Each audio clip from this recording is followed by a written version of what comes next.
America के राष्ट्रपति Joe Biden महंगाई के एक सवाल पर इतना भड़क गए कि पत्रकार को अपशब्द कह डाले। एक सवाल पर इतना गुस्सा।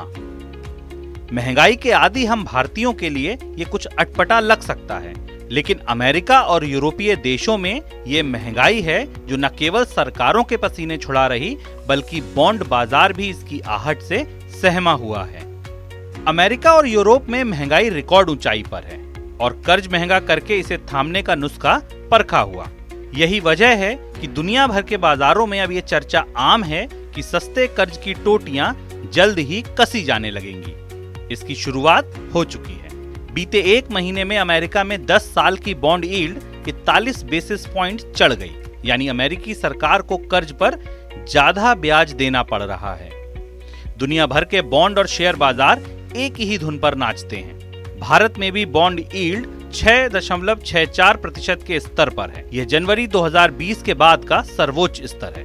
अब सरकार, जो सबसे बड़ी और सुरक्षित ग्राहक है, जब उसे ही कर्ज महंगा मिल रहा तो इसका असर देर सवेर उपभोक्ताओं यानी आप और हम पर पहुंचना तय है। दुनिया भर के केंद्रीय बैंकों में नीतिगत दर पर मंथन शुरू हो चुका है। नीतिगत दर यानी रेपो रेट, जिस पर आरबीआई बैंकों को कर्ज देता है।